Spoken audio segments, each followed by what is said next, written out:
Rhino Dehorning, which is one of the most controversial topics in wildlife conservation. So, what is rhino dehorning? Dehorning is the systematic removal of part of a rhino horn to protect the animal from poachers. What is it that has caused me to look into this emerging topic? So, the global number of rhinos is rapidly declining. In the year 1900, around 500,000 rhinos were roaming in the wild. Today, less than 27,000 rhinos remain. Poachers being the biggest threat to rhino population. The animal is targeted for its iconic horn. Despite the international ban in rhino trade through CITES, that is the Convention on International Trade in Endangered Species of Wild Fauna and Flora, the demand for the rhino horn is very high in Asia and most particularly in China, where it is believed that the horn has medicinal properties. So the horn is ground into powder and is used as an ingredient for traditional Chinese medicine. The demand for rhino horn is also high in Vietnam and South Korea. So the majority of African rhino horns are trafficked to Asia. In South Africa, 450 rhinos were killed by poachers in 2021, and 250 rhinos were also killed by poachers in the first 6 months of 2022. And this translates to 709 rhinos in 18 months and in one country. That's shocking, right? So we're saying 709 rhinos were killed by poachers in South Africa within a space of 18 months.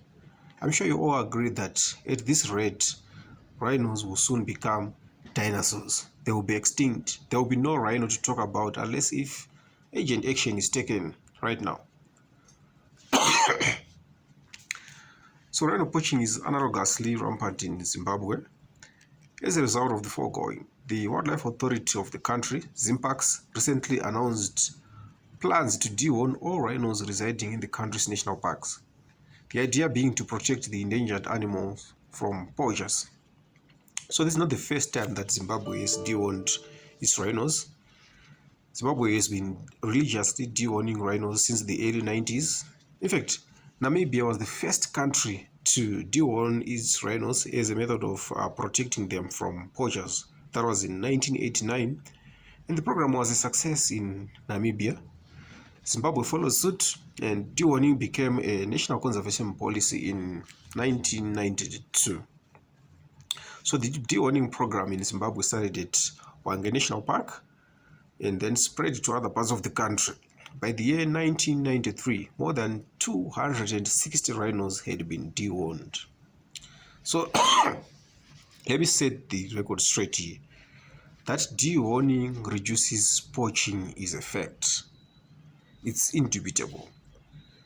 So studies have revealed that dehorned rhinos have 29.1 higher chances of survival than those rhinos with full horns. That having been said, I have to emphasize that the dehorning program at Hwange National Park was a failure. This is so because the majority of the dehorned rhinos were killed by poachers within 18 months of dehorning. Yes, poachers actually killed the dehorned rhinos in Hwange National Park. So it's a fact that poachers kill dehorned rhinos. They do so for many reasons which I'm not going to talk about today. But I have to share with you an experience of what happened in Save Valley Conservancy in 2011. So Save Valley Conservancy is a private game reserve located in the southeastern lowveld of Zimbabwe, and it is arguably one of the biggest private game reserves in Africa.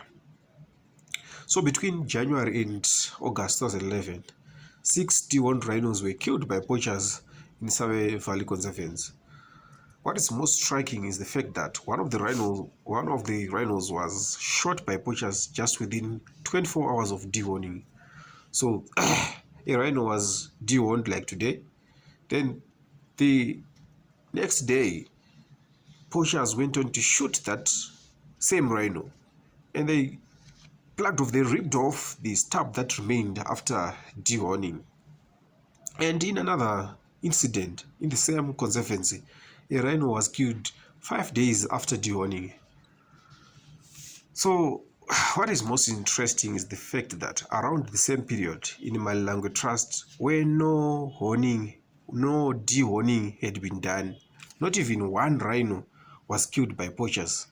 So Malango Trust is also in the southeastern Lowveld, the same region with Surrey Valley Conservancy, where 6 dehorned rhinos were killed uh, in a period of 8 months.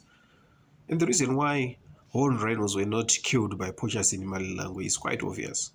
There is exceptional high intensity anti-poaching security at Malango Trust. It is actually, Malango is arguably one of the best insofar as anti-poaching security is concerned in Zimbabwe. So this boils down to the conclusion that in the absence of effective anti-poaching security, dehorning is not an effective method of protecting rhinos from poachers. So I want to conclude by posing a question to you. What we have here are two parks. We have Park A and Park B. So in Park A, dehorned rhinos were killed by poachers because there was relaxed security. Then in Park B, where no dehorning was done, but where there was excellent security, all rhinos survived. So the question is dehorning really necessary? Before you attempt to answer the question, I need to remind you that rhinos need their horns for defense. Rhinos need their horns for foraging. They need their horns for many other reasons, which I am also not going to talk about today. Thank you.